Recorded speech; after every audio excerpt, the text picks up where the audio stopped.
Hari Om, Jai Sri Radhe. Westminster Abbey in London is generally known as a church, as a building where English monarchs are crowned, and as a place where Englishmen of distinction are buried. But its first and most astounding role, which is unknown, is that Westminster Abbey is also a very ancient Shiva temple, since it continues to house an ancient sacred Hindu stone emblem since 1296 AD. What is further and even greater significance is that a sacred Hindu stone continues to be, in a way, Great Britain's royal deity, almost exactly as Lord Shiva has been the Hindu ruler's deity in Bharat since time immemorial. A description of that ancient stone consecrated in Westminster Abbey is found on page 118, volume 1950 to 62 of Kissing's Contemporary Archives. Kissing's Publication Limited, London, established in 1931 AD.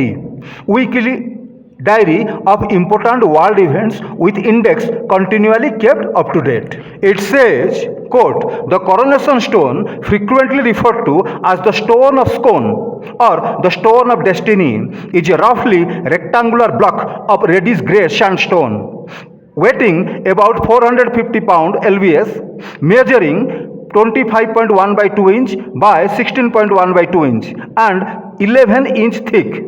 It had for centuries been used as a coronation stone of the kings of Scotland, who were crowned at Scone near Perth until it was captured in 1296 AD by Edward I, who invaded Scotland and overthrew the Scottish king John Balliol, brought the stone to London and placed it in Westminster Abbey, where the coronation chair was built to enclose it.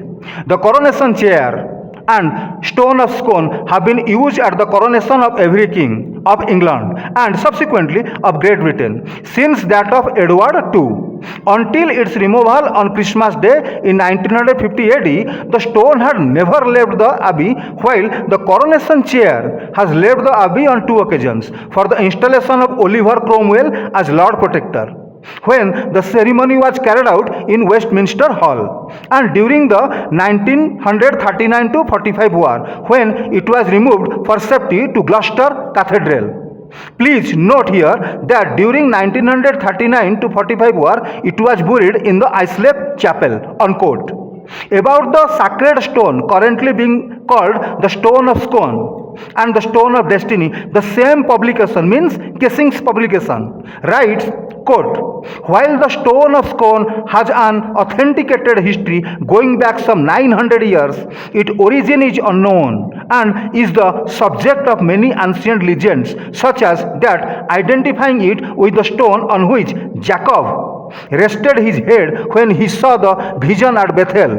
For reference, it is given Genesis 28x-x1x, and which from Palestine passed successively to Egypt, Spain, Ireland, and on the migration of the ancient Scots from the latter country to Scotland. It is considered probable by certain historians that the stone was used at the coronation of all Scottish kings back to Kenneth MacAlpine, the Irish chieftain who conquered the Picts and established a dynasty at the Scone, the Pictish capital, in circa 1850 AD. Opinions vary as to whether the stone was used for the enthronement of the Pictish kings or whether it was brought from Ireland, where tradition associates it with the coronation ceremonies of the ancient Irish kings at the hill of Tara by the Scots, unquote. From this description, it is clear that the so-called Stone of Scone, which has an authenticated history of 900 years, is of immemorial antiquity, and that it has all along been associated with royal coronations. It is therefore obviously a pre-Muslim and a pre-Christian object of worship. The description of the stone, namely its color, weight, and dimensions, enables us to identify it as a sacred Hindu temple stone. In Bharat, Lord Shiva has been the traditional deity of the kings. Ancient Hindu kings used to worship and pray to Lord Shiva at coronations and on important occasions all their lives. The Hindu battle cry Jai Eklingji or Har Har Mahadev or Sat Sri Akal, raised by the kings and their armies while fighting the enemy, also refers to the same Lord Shiva, represented by a big stone. The stone in Westminster Abbey is obviously a proxy for the Hindu Shivling. From the ancient Shivlings, now on display in the Pope's Etruscan Museum at the Vatican in Rome, we know that there did exist Hindu temples all over the Europe. This enables us to identify the stone of Scone, alias the stone of destiny, now consecrated in London's Westminster Abbey as that of an ancient Hindu Shiva temple of the pre-Christian era. The stone in Westminster Abbey is believed to have travelled all the way from Palestine to Egypt and thence to Spain, Ireland, Scotland and ultimately to London over forgotten millenniums. It is also a special significance since the Arab-Israeli region surrounding Palestine is known to have been a center of Shiva worship in prehistoric times. That is why in the Kaaba in Mecca, the Muslims congregate for the annual pilgrimage and continue to pay homage to the pre-Islamic Hindu Shivling consecrated there. The dome on the rock in Jerusalem is a Shiva temple since the rock itself is the deity there. It is the stone of one such Shiva temple in Palestine which has travelled to London via Egypt, Ireland and Scotland in a journey that has spanned several millenniums. The term stone of destiny is also a very ancient Hindu concept since it is Lord Shiva who is associated not only with human destiny but with the ultimate end of the whole universe. It is he who releases the elemental fury of fire or water to engulf the universe from time to time according to Hindu spiritual science. So in this context, it may be noticed that the stone of Scone is said to have been carried by the Scots when they migrated to Scotland. That is illogical and absurd because how could Scots migrate from Ireland? But the answer is found in the Sanskrit term Kshatriya, of which Scots is an English corruption. Kshatriya fanned out from Bharat to different parts of the world. In prehistoric times, as is recorded in the Vedic Puranas, means the original world histories. Wherever they went, they carried with them their deity Lord Shiva, represented by a sacred stone. It is one such stone which is now preserved in Westminster Abbey, and the Christian kings of England still follow the ancient Bharatiya custom of associating Lord Shiva with their coronations, which they inherited from the Scots, alias Kshatriyas, who migrated from Ireland, means Aryan land, and made Scotland their home. The word Scotland is itself a corrupt form of the Sanskrit term Kshatrastan. Please remember, I have already explained in my previous episode how Sthan became land, so I don't want to repeat it. Now coming back to the topic, that the Scots subconsciously retain their old Hindu Kshatriya sentimental attachment to their ancient stone of destiny, alias stone of Scone, is apparent from their agitated demand they make from time to time for the return of the stone to Scotland's custody. Scottish nationalists not having succeeded in their frantic appeals, 3 young, high-strung Scots students and a woman, a domestic science teacher, forced their way into Westminster Abbey stealthily in the early morning hours of Christmas Day in 1950 AD and spirited away the stone, reverently draping it in the Scottish flag. They drove with the stone to faraway Scotland and consecrated it in Arbroath Abbey. The 4 daredevils were, namely, Ian Hamilton, 25-year-old Glasgow University law student, Gavin Vernon, 24-year-old, Alan Stewart, 20-year-old, both engineering students at Glasgow University, and Miss Katharina Matheson, 22-year-old, domestic science teacher in Rossare. Leading members of the Church and Nation Committee of the Church of Scotland, when informed their ancient sacred stone of destiny had been once again brought home, were thrilled. They issued a statement that, quote, "The stone has been for long cherished as a Scottish possession of peculiar historic and sentimental value, both as associated with the coronation of Scottish kings and as a symbol of Scottish independence and nationhood," unquote. The theft of the stone, first discovered by a night watchman at 6 a.m. on Christmas Day 1950 AD, triggered off a frantic search. A statement was also issued on behalf of the government that the king was greatly distressed at the removal of the stone by unknown persons. The group which had removed the stone made it known that they meant no insult or embarrassment to the monarch, but they wanted that the stone should remain in Scotland and only carried to Westminster Abbey temporarily for coronations. In the meantime, Scotland Yard policemen succeeded in tracing the stone to Arbroath Abbey in Scotland. From thence it was carried back and enshrined again at its original place under the coronation chair seat in Westminster Abbey after an absence of 109 days. In February 1952 AD, the matter was again raised in the House of Commons. Several members from Scotland insisted that the stone must remain in Scotland because the Scots had a very deep sentimental attachment and reverence for it.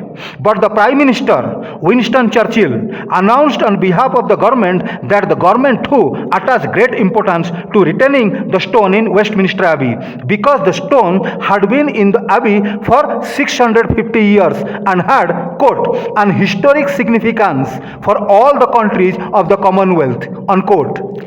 In the meantime, Dr. John McCormick, chairman of the Scottish Covenant movement, issued a warning that unless the stone was returned to Scotland, it might be removed again by force. On May 9, 1951, Lord Brabazon of Tara, supported by a number of Scottish and English peers, urged in the House of Lords that the stone be returned to Scotland. He described the stone of Scone as, quote, "so worked up in history, ceremonial and prophecy that was unique in the world," unquote, and emphasized that since the 5th century, the King of Argyll and later the Kings of Scotland had been crowned upon it until it was removed to England by Edward I in 1926 AD. That Lord Brabazon of Tara should have felt so strongly about the stone was natural, since, as mentioned earlier, the stone has been associated with the coronation ceremonies of the ancient Irish kings at the hill of Tara. Surprisingly enough, even this word Tara is of great Sanskrit royal significance. In Bharat, at Ajmer, we actually have a Taragad, meaning the hill fort of Tara. Hindu monarchs who ruled from Ajmer, alias Ajay Meru, were actually crowned on the hill of Tara, means a star, and is actually the Sanskrit of the English word star. Even the 8-pointed cross in the Union Jack originates from the ancient Hindu Kshatriya tradition, signifying that the monarch holds sway in all the 8 directions. In Bharat, all buildings connected with royalty and divinity have been octagonal. Even its cupolas and kiosks have been octagonal. These can be seen even today.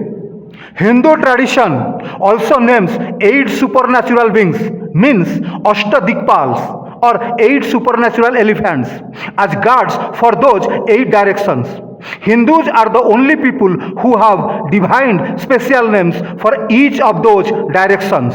One additional indication of Hindu rituals in Europe having been supplanted by Christian ceremonies is found in the word Amin, meaning peace, terminating all religious observances.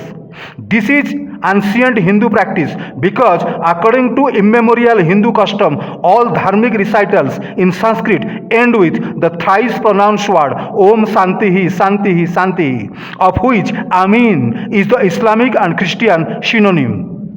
All this is emphatic proof that Ireland alias Aryastan, Scotland alias Kshatriyastan, England alias Anglastan, and in fact the whole of Europe used to practice Hinduism alias Vedic Sanatan Dharma, and that if this important detail has faded out of historical memory, it only shows of a big void that exists in world history despite our much vaunted scholarship. An important cue to rewrite that part of world history when ancient Europe used to profess Hinduism is provided by the stone of Scone, alias stone of destiny. The British people as a whole, and especially the Scots, evince such a deep sentimental attachment for that stone because Lord Shiva has been their royal deity from the time when Bharatiya Kshatriyas, alias Scots, extended their sway over a wild Europe, established a Hindu administration, and crowned their kings over a shivling, now represented by a stone slab, under the coronation chair inside Westminster Abbey. Available traces quoted earlier indicate that a shivling used to be consecrated earlier in the city of Scone in Scotland, and still earlier on the hill of Tara, alias Taragad, in Ireland, alias Aryastan. It is therefore apparent that ancient England, Scotland, Ireland, and cities throughout Europe had numerous Shiva temples, and that the Westminster Abbey in London is itself a Shiva temple in addition to its other roles. The British coronation chair has lions at its 4 feet. This is Hindu tradition still surviving in modern Britain. In Hindu tradition, the throne is called Singhasan, means the lion seat. Moreover, the lions at the feet of the coronation chair are of the Hindu design. Hare Krishna. Jai Shri Radhe. Har Har Mahadev.